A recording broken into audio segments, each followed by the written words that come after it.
Não sei. Deixa eu ver se agora foi. Aqui apareceu para mim que alguém foi excluído da reunião. Deixa eu. Ai, vou organizar aqui as coisas.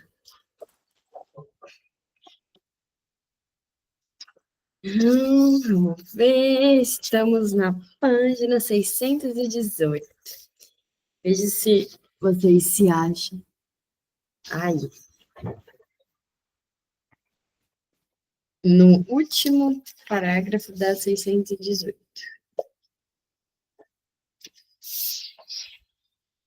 Acharam?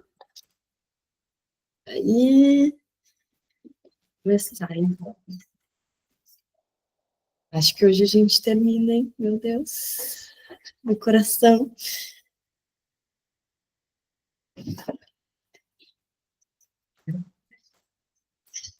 Já estou atrapalhada. Vou prender para não me atrapalhar.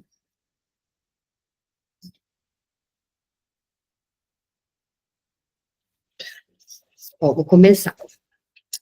Naquele dia, 12 de março de 1938, e no dia seguinte, Freud se sentou ao lado de seu rádio, ouvindo a tomada da Áustria pelos alemães. Escutou declarações corajosas de resistência, logo malogradas, a exultação de um lado e a seguir do outro. Mesmo sentindo-se doente devido aos efeitos de mais uma operação, os acontecimentos políticos afastaram as dores de seu pensamento. A crônica registra sucintamente os fatos. Domingo, 13 de março. Anschluss com a Alemanha. E no dia seguinte, Hitler em Viena. Iniciava-se o reinado do terror, uma repugnante combinação de expurgos planejados pelos invasores e explosões locais e espontâneas de brincadeiras cruéis. Terror contra os social-democratas, contra os líderes inconvenientes da velha direita, e, sobretudo, contra os judeus. Freud havia se enganado a respeito de seus conterrâneos. No final de 1937, como sabemos, ele apresentara os austríacos como menos brutais do que os alemães. Na realidade, eles revelaram ser mais adeptos de selvagerias contra os imponentes do que seus modelos nazistas. O fanatismo e a vingatividade sádica, que muitos alemães levaram 5 anos para adquirir ou manifestar, os austríacos aprenderam a praticar em 5 dias. Muitos alemães tinham cedido sob o incessante bombardeio da propaganda, intimidados por um Estado exigente, um partido vigilante e uma imprensa controlada. Muitos austríacos não precisaram de nenhuma pressão. Apenas uma pequena parcela desse comportamento pode ser explicada ou justificada como submissão imposta pelo terror nazista. As turbas que pilhavam os apartamentos de judeus e aterrorizavam os lojistas judeus faziam-no sem ordens oficiais e apreciavam imensamente em sua obra.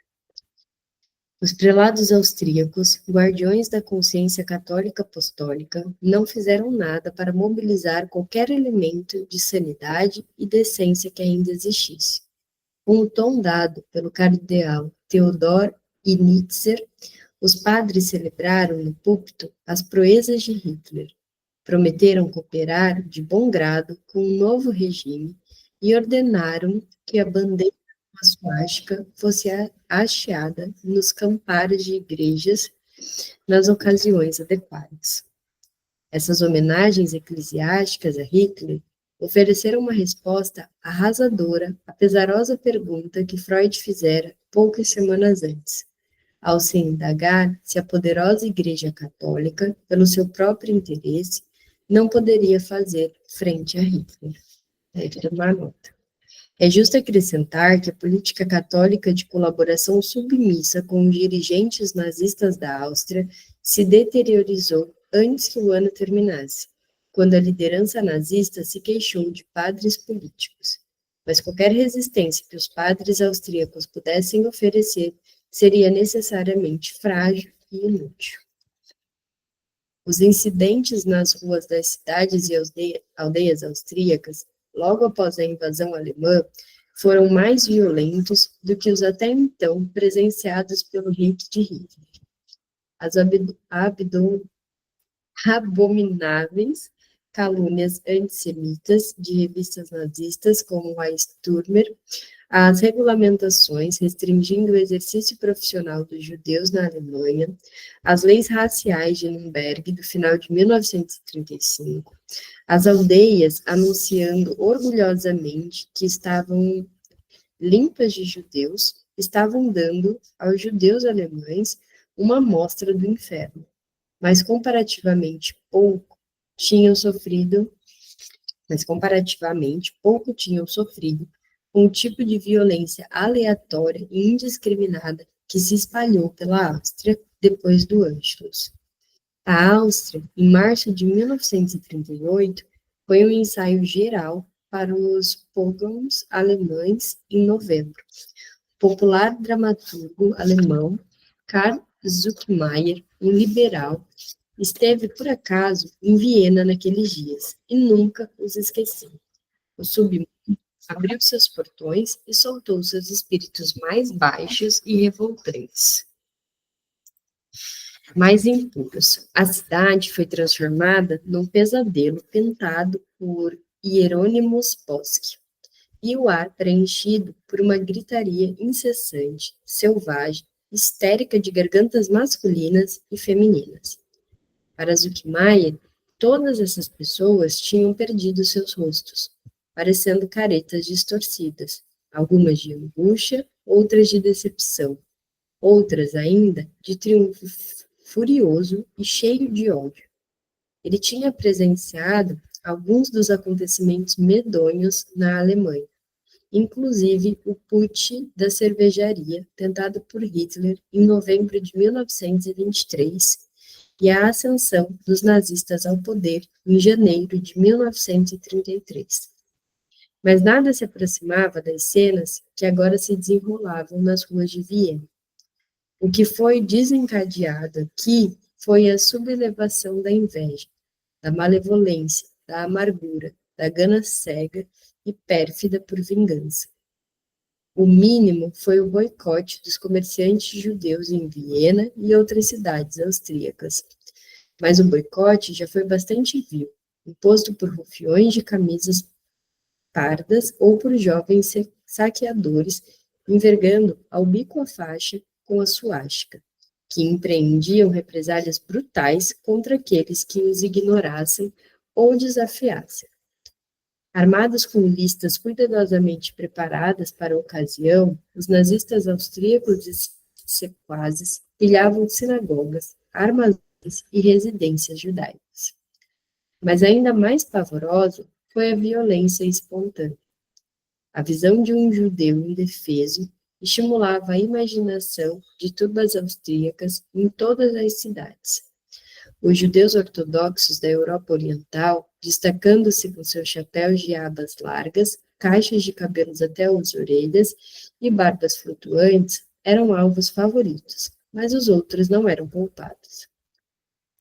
Enquanto seus torturadores urravam de prazer, crianças, mulheres e velhos judeus eram forçados a apagar, com as mãos ou escovas de dentes, os slogans que tinham ficado nas ruas desde o plebiscito malogrado de Schuschnigg. Um jornalista inglês presenciou um desses piquetes de esfregamento, como vieram a ser chamados, os homens da SA. Arrastaram um trabalhador judeu idoso e sua mulher por entre os aplausos da multidão. Essa parte que ele está falando aqui, lembra aquele filme que a gente já falou, que conta do Freud, daquele da tabacaria? Nesse filme mostra uma cena parecida. Talvez tentando ilustrar mesmo isso que eles viveram. Rolavam lágrimas pelas faces da velha, E enquanto ela olhava fixamente à frente, praticamente atravessando seus torturadores com o olhar, pude ver como o velho, a quem ela segurava o braço, tentava afagar sua mão. Trabalho para os judeus. Finalmente, trabalho para os judeus, berrava a multidão. Agradecemos o nosso Führer, ele deu trabalho para os judeus.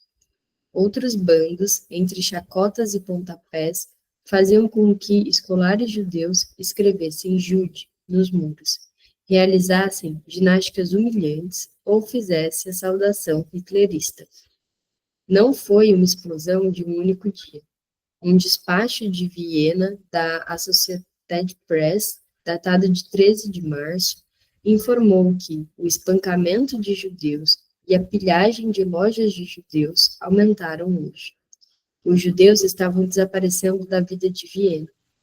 Podiam-se ver, no máximo, uns poucos pelas ruas ou nos cafés. Alguns eram solicitados a sair dos bondes. O repórter viu um homem espancado e abandonado ferido na rua. Um outro, saindo de um café, foi espancado, enquanto sua mulher olhava, indefesa. Uma judia, que retirou 40.000 xelins de um banco, foi detida sem acusação. Entre mentes, os nazistas foram à sede da Organização Esportiva Judaica, Maccabi, estraçalharam parte da propriedade e despedaçaram as insígnias da organização. A gente lê isso e fica pensando, como que é possível, né? Tanta maldade, assim, tanta violência. Havia quem não conseguisse acreditar no que via, para que o sonho encantador de Viena, a fascinante cidade da alegria junto ao Danúbio Azul, não morrera de todo.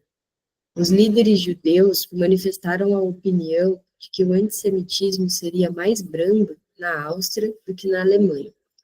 Na verdade, revelou-se o contrário. Num despacho com a data de 15 de março, um repórter comentava: Adolf Hitler deixou atrás de si, na Áustria, um antissemitismo que está florescendo com muito maior rapidez do que jamais aconteceu na Alemanha.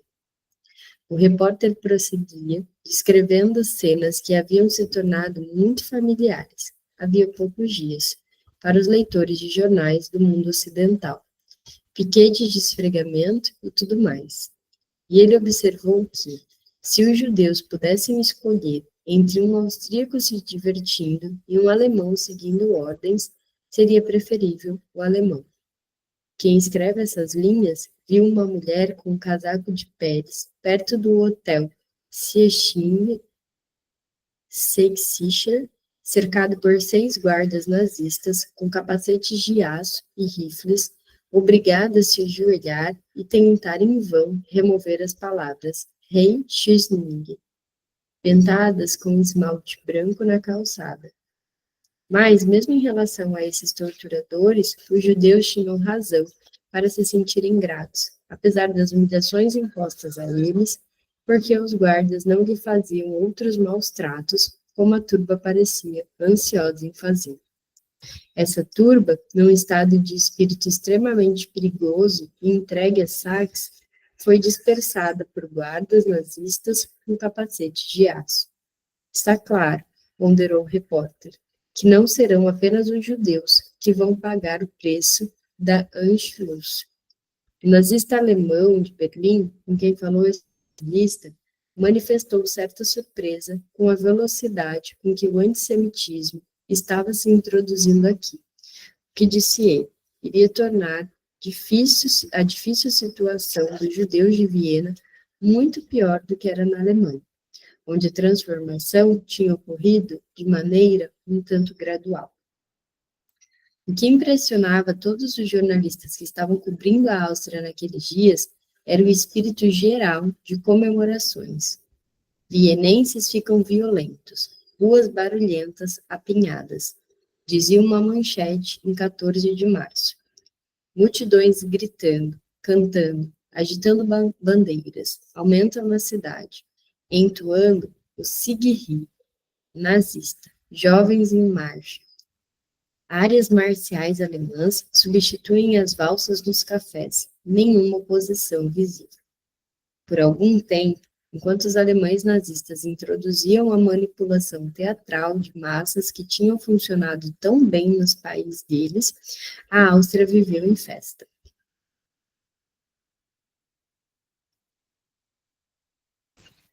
O lado negro das festividades era a coerção e o assassinato.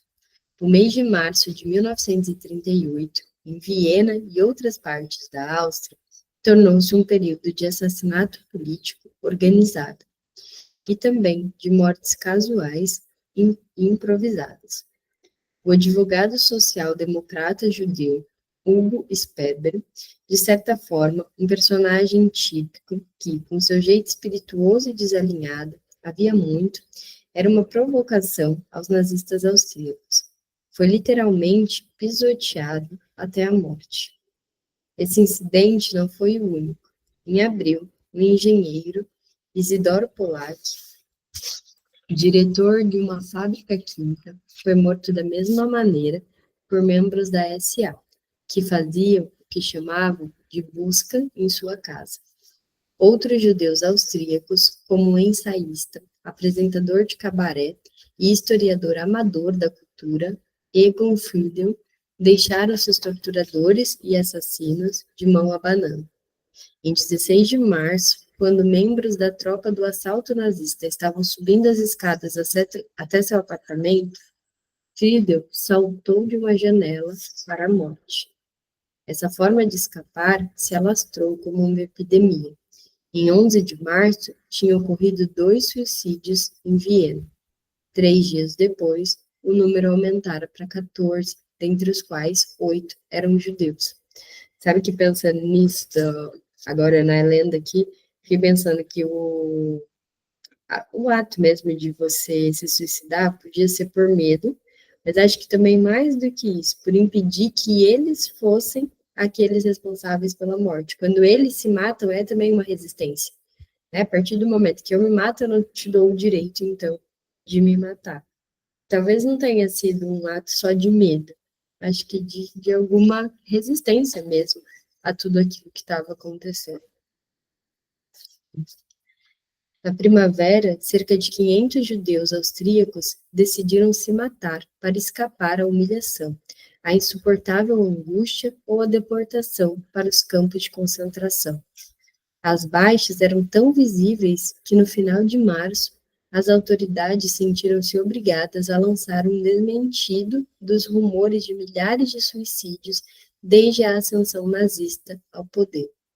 Ostentando a exatidão mecânica que iria caracterizar toda a máquina nazista de assassino, a declaração dizia: de 12 a 22 de março, 96 pessoas cometeram suicídio em Viena, dentre os quais apenas 15 estavam diretamente ligados à mudança na situação política na Áustria. A ideia de suicídio chegou a invadir o lar dos Freud naquela primavera. Max Schuh, médico de confiança de Freud, que estava próximo da família naqueles meses desesperados, conta que, quando parecia impossível fugir da Áustria nazista, Anna Freud perguntou ao pai: não seria melhor se todos nós nos matássemos? A resposta de Freud foi típica. Por quê? Porque gostaria que fizéssemos isso. Ele podia resmungar que as coisas não valiam a pena e ansiar para que caísse a cortina, mas não estava disposto a abrir mão delas ou deixar o palco, segundo a conveniência do inimigo. O espírito de desafio que dominou tão grande parte da vida de Freud ainda se agitava nele. Se tivesse de ir, iria conforme suas próprias condições. Os novos dirigentes completaram a integração da Áustria ao Reich de Hitler com uma rápida e impiedosa eficiência. Sua obra significou literalmente finis Áustria. Em menos de uma semana, o exército, as leis e instituições públicas austríacas se tornaram filiais de suas parceiras alemãs, e o país deixou de ser a Áustria, tornando-se uma província oriental da Alemanha, chamada Ostmark. um arcaísmo deliberado. Os juízes, burocratas, industriais, banqueiros, professores, jornalistas, músicos judeus foram expurgados imediatamente. Em poucas semanas, a ópera, os jornais, o mundo dos negócios e da alta cultura e os cafés ansiosamente se declaravam puramente arianos. Os nazistas de confiança foram recompensados com todos os cargos de importância e responsabilidade. Não houve praticamente resistência e sequer objeções. Mas a resistência teria sido inútil e irracional. Qualquer mínima oposição que os austríacos tenham sido capazes de reunir foi cuidadosamente sufocada por Henrique Himmler e seus camisas negras de elite, a SS, com seus métodos já testados. Os suspeitos de estarem possivelmente congregando forças antinazistas ou até meramente considerados incômodos eram encarcerados, estrangulados, fuzilados ou enviados para o temido campo de concentração de Dachau, na Bavária. Alguns fugiram para o exterior apenas para descobrir que o resto do mundo não se importava em intervir a seu favor.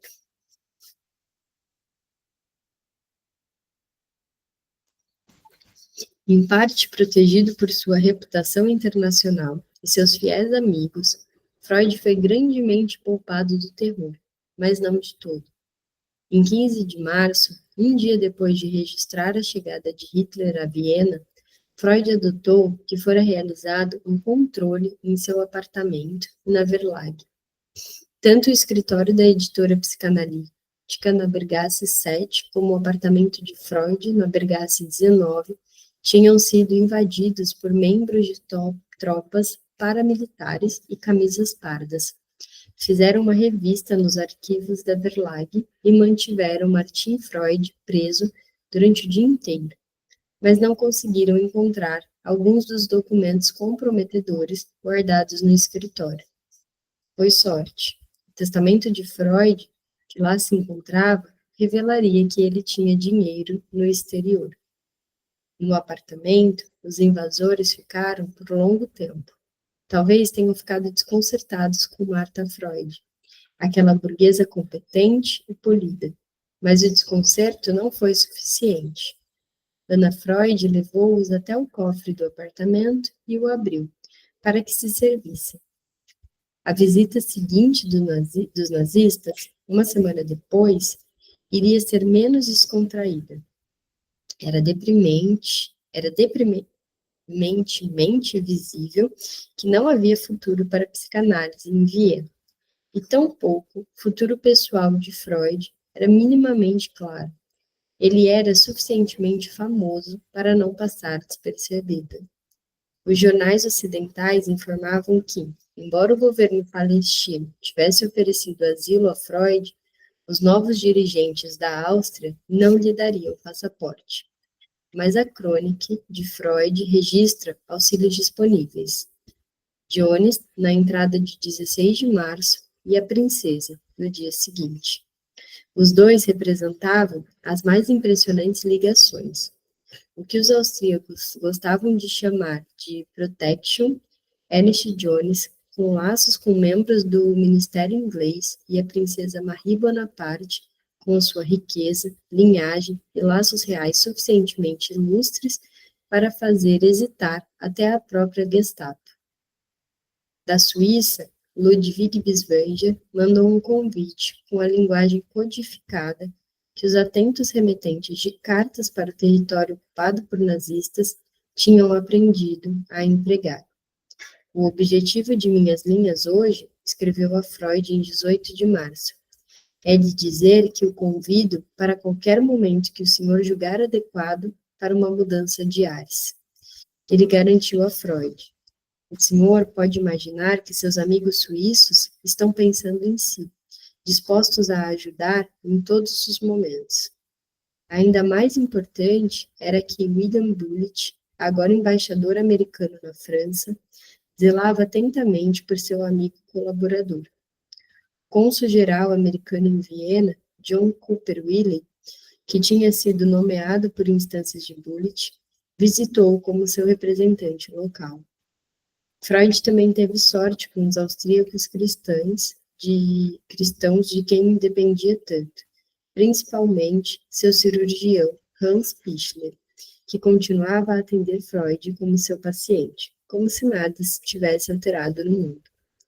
No entanto, não havia nenhuma garantia de que essa formidável hoste de protetores salvasse Freud.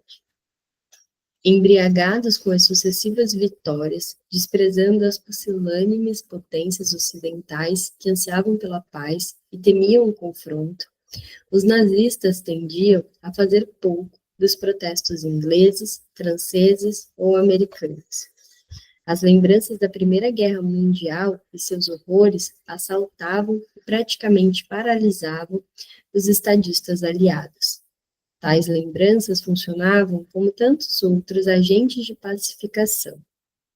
Alguns dos políticos nazistas mais impetuosos, como Himmler, de fato, estavam insistindo para que Freud e todo o grupo de analistas ainda remanescente em Viena fossem presos, mas parece terem sido contidos por Hermann Göring, que, apoiado pelo Ministério do Exterior alemão, aconselhou prudência. Em 15 de março, Wiley passou um cabograma ao secretário do Estado americano, Cordell Hull. Temo Freud, apesar da idade e doença, em perigo.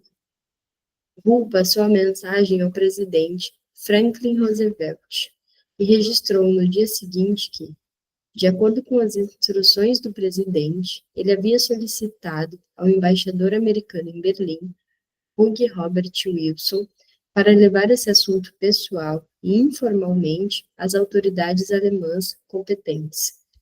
Wilson devia conseguir que a família Freud partisse para Paris, onde o presidente está informado de que os amigos estão ansiosos em recebê-lo.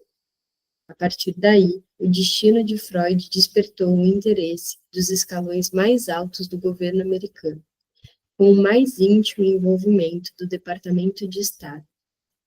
Cordell Hull, Sumner Welles, o segundo homem mais importante do departamento, e os embaixadores americanos em Paris e Berlim.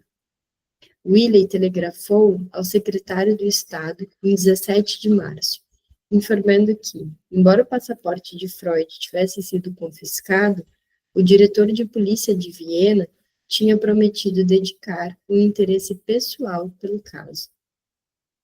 Os enérgicos protestos de Bullitt ao embaixador alemão em Paris, Conde von Wilczek, de qualquer maltrato a Freud escandalizaria o mundo.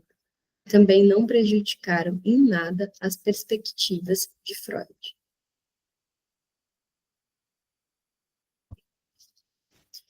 Um dos obstáculos mais ferrenhos à salvação de Freud era o próprio Freud.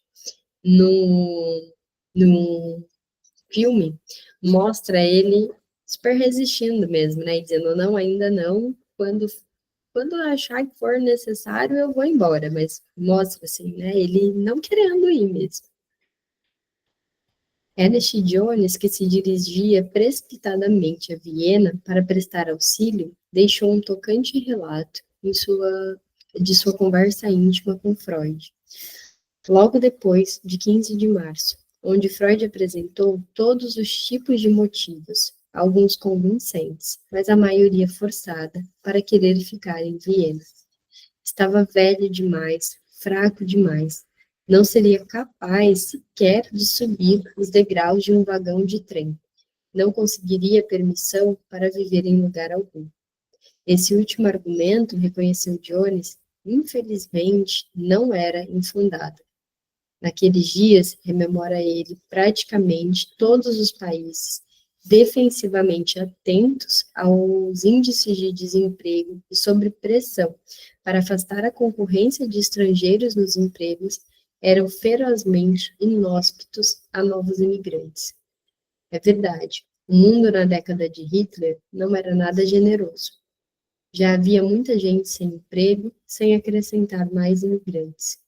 Muitos gostavam de achar que as horrendas histórias de perseguições na Alemanha e Áustria nazistas equivaliam, talvez, às fantasiosas propagandas que os aliados haviam divulgado a respeito das atrocidades alemãs na Primeira Guerra Mundial. Além disso, quem precisava de mais judeus? Depois de uma longa luta, Jones persuadiu Freud, vencendo seu último argumento com uma resposta engenhosa. Quando viu que seus argumentos para permanecerem em Viena estavam sendo derrotados um a um, Freud apresentou uma última declaração. Ele não poderia deixar sua terra natal. Seria como um soldado abandonando seu posto. Jones estava preparado. Repliquei com êxito a essa atitude, citando a analogia de Light-Toller, o segundo oficial do Titanic. Light-Toller foi atirado à água com a explosão da caldeira do Titanic, quando o navio estava sossobrando. Durante o interrogatório oficial, quando lhe perguntaram em que momento ele havia deixado o navio, Light-Toller respondeu: "Nunca deixei o navio, senhor. Ele é que me deixou." A anedota obteve sua aceitação final. Forte, né? Tranquilizado, Jones voltou à Inglaterra em 20 de março, no dia de hoje, para acionar seus contatos e obter os vistos para os Freud. Freud apresentou outras dificuldades, como William informou num carbograma ao secretário de Estado em 19 de março, ele queria levar toda a família, incluindo os parentes afins, junto com seu médico e família, num total de 16 pessoas. A pronta resposta de Bullitt num carbograma a Willy foi que isso estava inteiramente além de todos os recursos à minha disposição, e achava que a caravana de Freud ultrapassaria até mesmo os recursos de Marie Bonaparte. Ele ofereceu $10.000, mas não posso, repito, não posso me responsabilizar por mais. Willy respondeu que Freud planeja ir para a Inglaterra. Afirma a única questão envolvida é visto-saída. Isso ajudava e havia outro auxílio disponível. Princesa aqui, informou Willy a Bullitt. Senhora Burlingame também.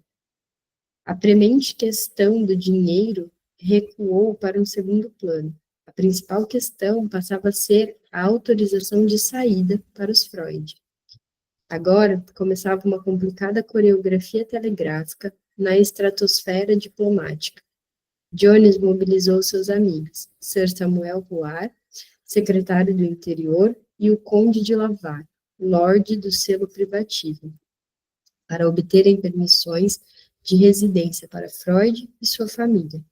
Essa obtenção não era nada automática, nem sequer fácil, mas os aliados de Jones no governo prometeram cooperar. No entanto, os dirigentes da Áustria nazificada ainda não tinham deixado de se ocupar com a família Freud. Em 22 de março, Willy passou um cabograma ao secretário do Estado, por Bullitt, informando que von Stein, o poderoso conselheiro alemão em Viena, havia levado a questão da saída de Freud a Himmler. Ressaltei que a idade e saúde de Freud demandavam um tratamento especial na fronteira. Mas no mesmo dia, às 2 horas da tarde, Willy telegrafou aos mesmos destinatários. Ana Freud acaba de ser presa. Freud registrou na crônica para onde ela fora. Ana na Gestapo. O breve registro oculta a agitação de Freud. Quando Ana soube que teria de comparecer ao quartel-general da Gestapo, no Hotel Metrópole, ela e seu irmão Martim, que estava aguardando o mesmo convite peremptório, consultaram o Dr. Schur, indagando de modo bastante razoável se podiam ser torturados, ou, naquele contexto, se algum dia sairiam vivos. A pedido deles, lembra Schur, forneciam-lhes uma quantidade suficiente de veronal, e lhes prometeu que cuidaria do pai enquanto fosse capaz. Comenta Schur que aquele foi o pior dia de Freud. Alguém sabe o que é veronal? Não? Deixa eu ver aqui. Deve ser alguma substância, não sei exatamente o Eu, que, mas para induzir suicídio, né? é um sedativo. Eu pensei no Ah, sentido deles não sentirem dor na questão de sim. serem torturados, né? Mas é para induzir o sono, usado para gerir condições que afetam o campo emocional. É. Eles foram substituídos por benzodiazepinas. Hoje Uhum. em dia é conhecida. Acho que era para isso mesmo, sabe? De ficar, mas em altas doses, tá aqui que ele podia causar suicídio mesmo. Imagina como é que foi, né, para o Freud. A Ana era o amor da vida dele, assim, né? Pessoa que ele protegia ali, que ele queria perto dele. Imagina como é que foi vê-la passando por isso, né?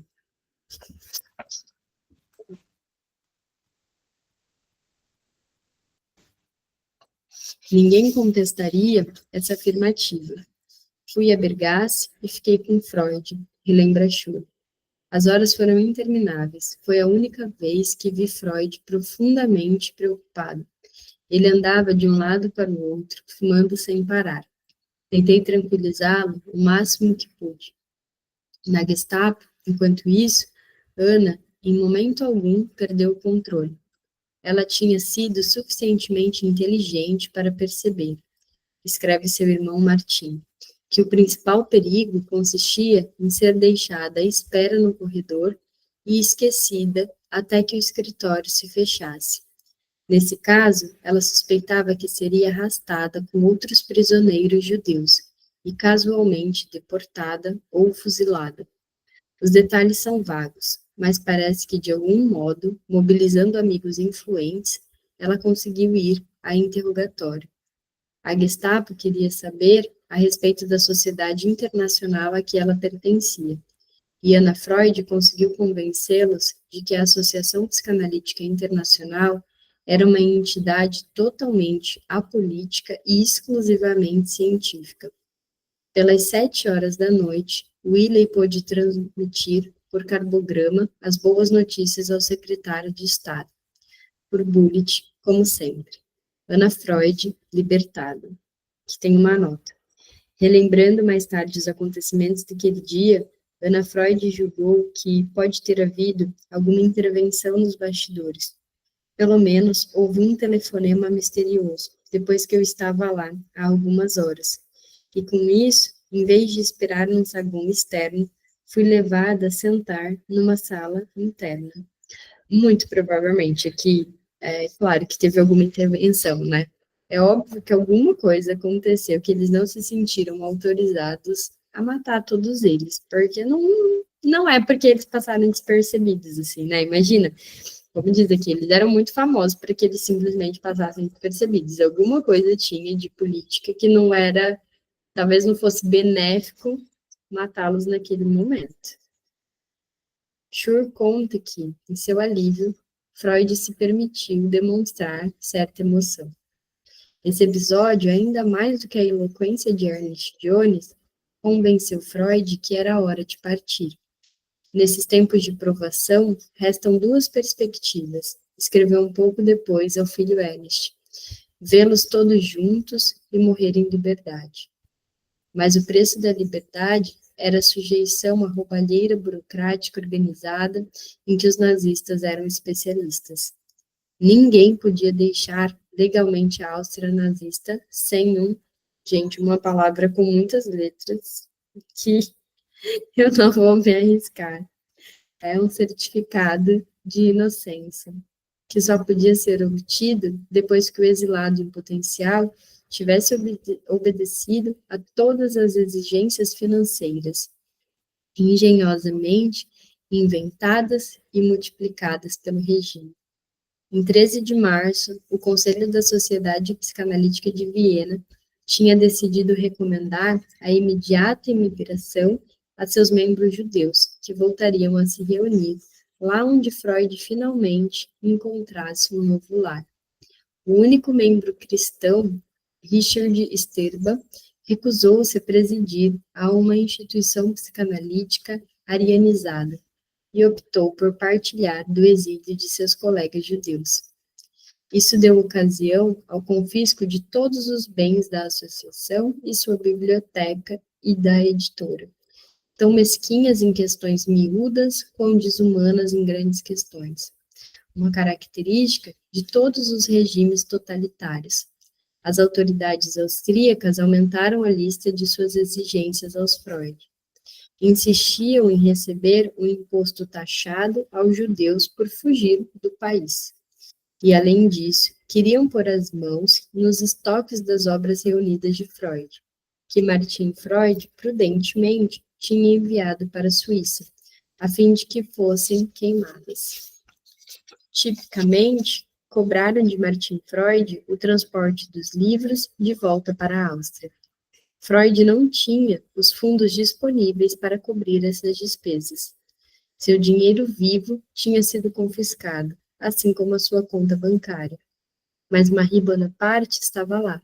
Ela ficara com os Freud durante todo o mês de março e início de abril, voltando mais tarde a Viena, ainda em abril, e pagando o que tinha de ser pago. Sua presença foi inestimável.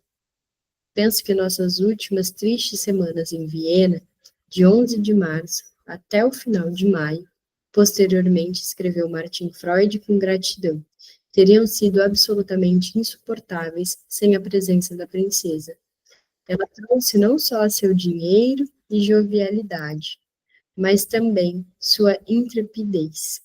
Quando a SS veio buscar Ana Freud para levar à Gestapo, a princesa pediu para ser presa também. Mesmo Ana Freud, geralmente tão senhora de si, às vezes cedia ao desalento. Em tempos mais calmos, escreveu ela a Ernest Jones em 3 de abril, empregando o íntimo do: espero ser capaz de lhe mostrar que entendo plenamente o que você está fazendo agora por nós.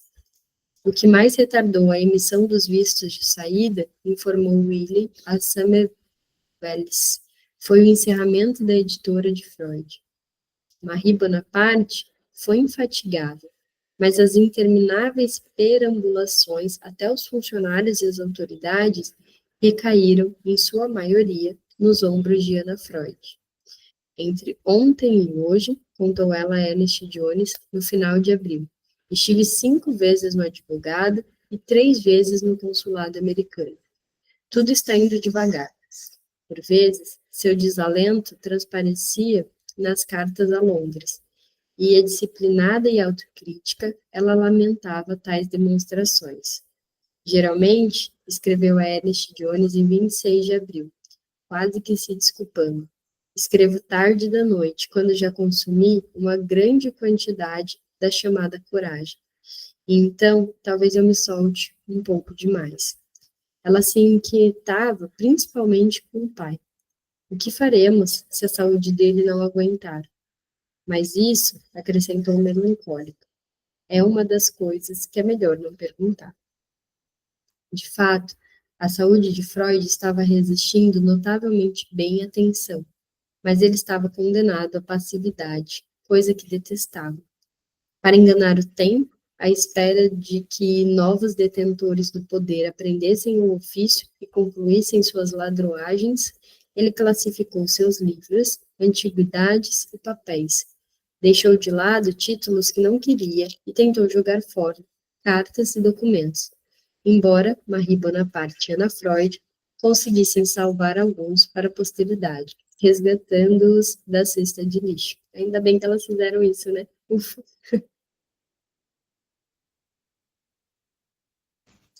Com mais gosto, ele passava horas traduzindo, com a sua filha, a pequena homenagem comemorativa de Marie Bonaparte a seu chau-chau, Topsy. Até encontrou energia para mexer um pouco, 1 hora por dia, em seu Moisés e o monoteísmo. Em 6 de maio, coincidindo com o 80º, é isso? Acho que é, né? 82º aniversário de Freud, o embaixador Wilson informou de Berlim ao secretário de Estado que o funcionário da Gestapo, encarregado dos casos de Freud, só via um obstáculo à partida: o acerto de dívidas de Freud com seu editor. Mas esse único detalhe comercial levou mais tempo do que o esperado. 3 dias depois, Freud escreveu a seu filho Ernest, de Viena, à espera de mudar para Londres, para lhe agradecer pelos seus votos de aniversário. Estamos esperando, mais ou menos, pacientemente, pelo acerto de nossos assuntos. Em vista do pouco tempo que nos resta para viver, eu me irrito com o atraso. O vigor jovial e a energia otimista de Ana, felizmente, permaneceram inabalados. De outra forma, seria muito difícil levar a vida. Ele acrescentou um comentário que retomava uma antiga preocupação: as diferenças entre os homens e as mulheres. Geralmente, as mulheres resistem melhor do que os homens. Que tem uma nota. Freud tinha comentado a mesma coisa antes. As mulheres, escreveu ele a Jones em 28 de abril, são as mais eficientes. A essa altura, Freud estava plenamente reconciliado com a ideia de emigrar. Em meados de maio, confessou a Ernest Jones o mais forte incentivo que teve. A vantagem que a mudança trará a Ana merece todos os nossos pequenos sacrifícios. Para nós, os velhos, 73, 77 e 82, sua cunhada, sua mulher e ele. A mudança, porém, não valeria a pena. O trabalho, mesmo pouco, continuava a ser para Freud a melhor defesa contra o desespero. Seu irônico senso de humor também não o abandonou por completo. Logo antes de as autoridades permitirem a partida dos Freud, elas insistiram em que ele assinasse uma declaração de que não o haviam maltratado. Freud assinou, acrescentando o comentário: posso recomendar altamente a Gestapo a todos. Aquele, né, tipo, usando a última, como é que se diz? Ironia mesmo dele, né? É um gesto curioso que convida a algumas especulações. Freud teve sorte que os oficiais da SS que leram a recomendação não tenham percebido a pesada ironia ali presente. Teria sido absolutamente natural considerar tais palavras ofensivas, porque então, no momento de libertação, correr um risco tão mortal. Por quê, né, gente? Porque ele é ele, né? Havia algo em Freud fazendo com que quisesse ficar e morrer em Viena. Mas olha só, deixa eu ler um negócio para vocês que acho que combina com essa ironia dele, que talvez não tenha nada a ver com ele querer morrer. No texto Psicologia das Massas e Análise do Eu, não vou falar de tudo, porque também estamos em cima aqui do tempo, mas ele tem uma frase que diz assim, da questão da sexualidade e do não entendimento das pessoas sobre o que significa sexualidade para a psicanálise, que não é sexo, né? Então, todo o contexto. Peraí.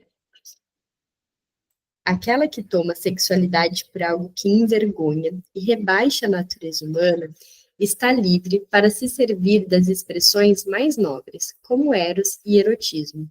Eu mesmo poderia ter feito isso desde o início e teria me poupado de muita oposição, mas isso eu não quero, porque gosto de evitar concessões à covardia. Não se pode saber aonde se chega por esse caminho. Primeiro cedemos nas palavras e depois, pouco a pouco, também na própria coisa. Não combina super? Ele era corajoso mesmo, né, para fazer tudo que ele fez. E acho que tem isso, de não querer abrir mão de quem ele era, em hipótese alguma. E isso é uma das coisas que a gente mais busca também em psicanálise, né? Que a gente possa se tornar cada vez mais a gente mesmo. E demanda muita coragem, né? Esse O Mal-Estar na Cultura é muito bom, gente. Muito bom. Leiam esse livro. Eu faço isso assim, de ler todos esses textos, que eles são maravilhosos. Acho que trabalha muito essa questão de se tornar mesmo, cada vez si mesmo com coragem. Qualquer que fosse a razão mais profunda, seu elogio da Gestapo foi o último gesto de desafio de Freud em solo austríaco. A estafante viagem para a Inglaterra já vinha se fazendo havia algum tempo. Mina Bernays foi o primeiro membro da família a partir, em 5 de maio. Martin Freud seguiu 9 dias depois. Mathilde Hollitscher e seu marido Robert, 10 dias depois. Em 25 de maio, Ana Freud confessou um sentimento de irrealidade.